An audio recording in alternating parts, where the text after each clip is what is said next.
कहले तनी घूंघट कर लीजिए सब लोग। अरे आता सने गइलू तगिल गइली हलू आजकल के जनरेशन के लइके लोग। अरे पानी भर गइलू आ त खड़े बिछा लइलू। अरे डललू न जाल में पूरा नवा रहे का ढेया नवाए मौसी। अभी शादी नहीं की भाई लेकिन एडवांस में आवे के बाद कि याद आता सने गइलू त दिल पाइले हलो सने गइलू त दिल पाइले हलो। पानी भर गइलू त खड़े बिछा लइलू। पानी भर गइलू त खड़े बिछा लइलू। सने गइलू त दिल पाइले हलो। पानी भर गइलू त खड़े बिछा लइलू। ओ बेटा अभी डालो ना अभी डालो ना डाल में पूरा नवा रहे का।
तनी लंबा लाइन लगा बाबू।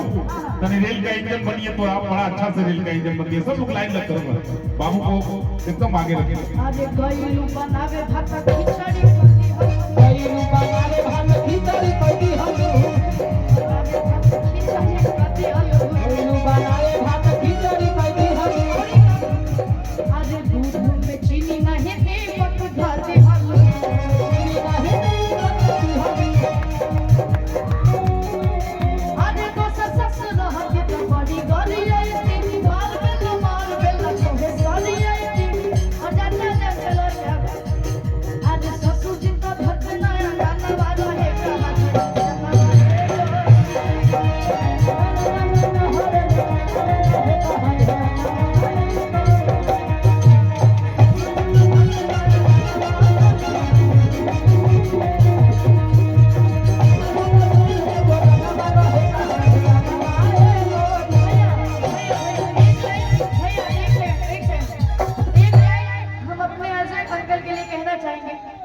कि जैसन सोचले रहने कि जैसन सोचले रहने अजय भैया मोर बारे धक्का से बेजोड़ मारे हो। सोचले रहने मोर भैया मोर बारे दिल के जोड़ जैसन सोचले रहने वैसन चाचा मोर बारे। और इतनी घड़ी क्या कहना है कि जैसन सोचले रहने जैसन सोचले रहने वैसन चाचा मोर बारे। अगर कनिका अब भाभी से बेजोड़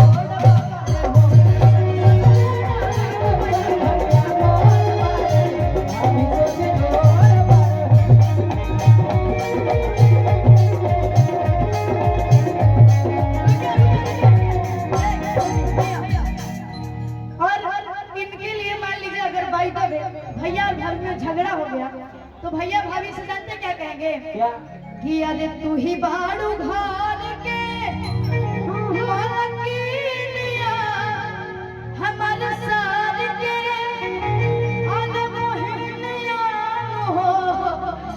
आवे के बाद कि तोहरे नामे घर घर जमीनिया सुन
मौसा जी रील बनाने के चक्कर में इनको नागिन जी के सामने खड़ा कर दिए, गाना लगा दिया किया के नाच रे पता रखी नागिन जाई सो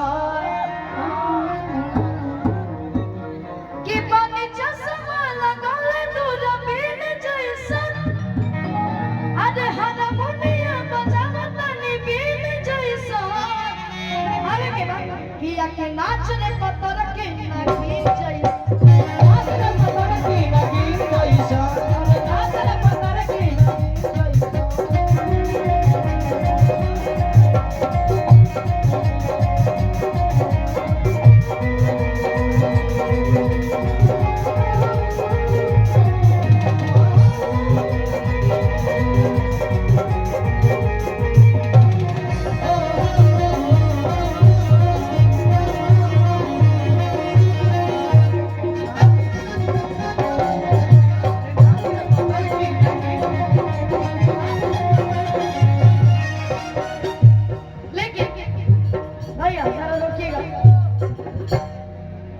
अलग ही मस्ती चल रहा है।